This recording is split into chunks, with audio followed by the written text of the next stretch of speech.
പ്രിയപ്പെട്ടവരെ, വീണ്ടും ഒരു നോമ്പ് കാലഘട്ടത്തിലേക്ക് നാം പ്രവേശിക്കുന്നു. പുണ്യങ്ങൾ പൂക്കുന്ന കാലമെന്ന് നോമ്പ് കാലത്തെ വിശേഷിപ്പിക്കാറുണ്ടല്ലോ. ഈശ്വര പീഡാസഹനത്തെയും കുരിശുമരണോദ്ധാനങ്ങളെയും കുറിച്ചുള്ള ധ്യാനം ക്രിസ്തീയ ആധ്യാത്മികതയെ ഒത്തിരി ആഴപ്പെടുത്തുന്നതും ശക്തിപ്പെടുത്തുന്നതുമാണ്. സഭയിലെ വിശുദ്ധരുടെ ജീവിതങ്ങളിൽ വലിയ ആത്മീയ തീക്ഷ്ണതയും പ്രാർത്ഥനാ ചൈതന്യവും പാപത്തെയും പാപസാഹചര്യങ്ങളെയും വെറുത്തുപേക്ഷിക്കാനും ക്രിസ്തീയമായ പുണ്യങ്ങൾ വളരാനും അവരെ സഹായിച്ചിട്ടുള്ളത് ഈശോയുടെ കുരിശിലേക്ക് നോക്കി കുരിശുമരണത്തെക്കുറിച്ചുള്ള അവിടുത്തെ അതിദാരുണമായ പീഡാസഹനങ്ങളെക്കുറിച്ചുള്ള ധ്യാനമാണ് എന്ന് ആത്മീയ ഗുരുക്കൾ വിശേഷിപ്പിക്കാറുണ്ട്.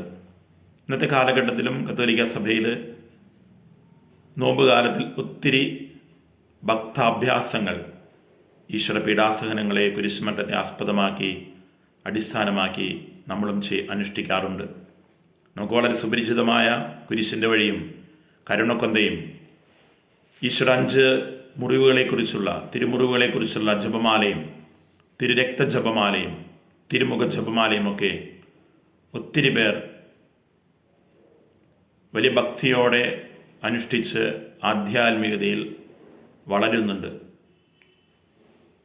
ഇങ്ങനെ പറയാറുണ്ട്, മനുഷ്യരെ നമ്മളെല്ലാവരും ഈ ലോകത്തിലേക്ക് വന്നത് ജീവിക്കാൻ വേണ്ടിയാണ്. എന്നാൽ യേശുവാകട്ടെ ഈ ലോകത്തിലേക്ക് വന്നത് മരിക്കാൻ വേണ്ടിയാണ്. യേശുവിൻ്റെ മരണം പ്രവചനങ്ങളുടെ പൂർത്തീകരണമായി. കുരിശിൽ അവിടുന്ന് ചിന്തിയ രക്തം ജീവദായകവും രക്ഷാകരവും പാപവിമോചകവും സൗഖ്യദായകവുമായി. നോമ്പുകാല ചിന്തകളുടെ 1-ാമത്തെ ദിവസം ജീവദായകമായ യേശുവിൻ്റെ രക്തത്തെക്കുറിച്ചുള്ള ചെറിയൊരു ചിന്ത നിങ്ങളുമായി പങ്കുവയ്ക്കാൻ ആഗ്രഹിക്കുന്നു. പുറപ്പാടിൻ്റെ പുസ്തകം 24-ാം അധ്യായം 6-8 വചനങ്ങളിലാണ് ദൈവവും ഇസ്രായേൽ ജനവും തമ്മിലുള്ള പഴയ ഉടമ്പടി സ്ഥാപിക്കപ്പെടുന്നതിനെക്കുറിച്ചുള്ള വിവരണമുള്ളത്.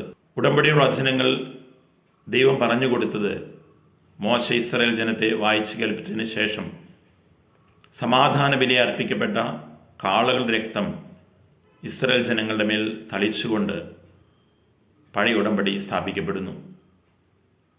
യഹൂദരെ സംബന്ധിച്ചിടത്തോളം പിന്നീടുള്ള പുസ്തകങ്ങൾ നമ്മൾ കാണുന്നു, മൃഗരക്തം ഇസ്രായേൽക്കാർ പാനം ചെയ്യാനോ പാകം ചെയ്ത് ഭക്ഷിക്കാനോ പാടില്ല. ലേവ്യരുടെ പുസ്തകം 17-14 അതിൻ്റെ കാരണം പറയുന്നുണ്ട്, എല്ലാ ജീവികളുടെയും ജീവൻ അവയുടെ രക്തത്തിലാണ് ഇരിക്കുന്നത്. അതിനാൽ ഒരു ജീവിയുടെയും രക്തം നിങ്ങൾ ഭക്ഷിക്കരുത്. അത് ഭക്ഷിച്ചാൽ നിങ്ങളുടെ മാനുഷിക ജീവൻ മൃഗീയമായ തലത്തിലേക്ക് അധപതിക്കും. പുതിയ നിയമത്തിൽ തൻ്റെ അന്ത്യത്താഴ് സമയത്ത് പാനപാത്രമെടുത്ത് ശിഷ്യന്മാർക്ക് നൽകിക്കൊണ്ട് ഈശോ പറയുന്നു, ഇത് പാപമോചനത്തിന് വേണ്ടി നിങ്ങൾക്ക് വേണ്ടി ചിന്തപ്പെടുന്ന പുതിയ ഉടമ്പടിയിലെ എൻ്റെ രക്തമാകുന്നു. നിങ്ങളിത് വാങ്ങി പാനം ചെയ്യുവിൻ. പഴയ നിയമത്തിൽ നിഷേധിക്കപ്പെട്ട മൃഗരക്തപാനം പുതിയ നിയമത്തിൽ ജീവദായകമായ സൗഖ്യദായകമായ പാപവിമോചകമായ രക്ഷാകരമായ തൻ്റെ രക്തം ചൊരിഞ്ഞുകൊണ്ട് ആ രക്തം സ്വീകരിക്കുന്ന വ്യക്തി ദൈവിക ജീവനിലേക്ക് വളരുന്നു എന്ന് ഈശോ പഠിപ്പിക്കുന്നു. പ്രിയപ്പെട്ടവരെ, ഈ നോമ്പുകാലത്തിൽ കുരിശിൽ നമ്മുടെ എല്ലാവരുടെയും പാപങ്ങൾക്ക് വിമോചനത്തിന് വേണ്ടി ഈശോ ചിന്തിയ രക്തത്തെക്കുറിച്ചുള്ള ധ്യാനം വിശുദ്ധ കുർബാനയിൽ നമുക്ക് വേണ്ടി ചിന്തപ്പെടുന്ന പുതിയ ഉടമ്പടിയിലെ യേശുവിൻ്റെ രക്തം നാം സ്വീകരിക്കുന്നത് ദൈവിക ജീവനിലേക്ക് നയിക്കുന്നുവെന്ന് ഉള്ള വലിയ ചിന്ത ഈ കാലഘട്ടത്തിൽ നമ്മളുമായിട്ട് പങ്കുവയ്ക്കുന്നു. സ്നാപക യോഹന്നാൻ യേശുവിനെ ചൂണ്ടിക്കാണിച്ച് പറയുന്നു, ഇതാ ലോകത്തിൻ്റെ പാപം നീക്കുന്ന ദൈവത്തിൻ്റെ കുഞ്ഞാട്. മനുഷ്യപാപം സ്വരക്തത്താൽ കഴുകി വിശുദ്ധീകരിച്ച് അവരെ സ്വർഗത്തിലേക്ക് നിത്യമായ ജീവിതത്തിലേക്ക് നയിക്കുന്ന യേശുവിൻ്റെ സ്നേഹം യേശുവിൻ്റെ രക്തത്തിൽ ചൊരിയപ്പെടുന്നു.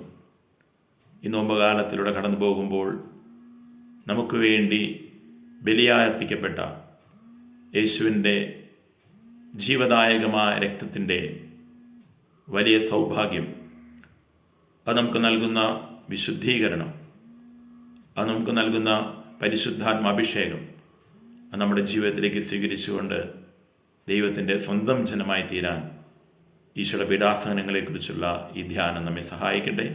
ദൈവം നിങ്ങൾ ഓരോരുത്തരെയും സമൃദ്ധമായി അനുഗ്രഹിക്കട്ടെ.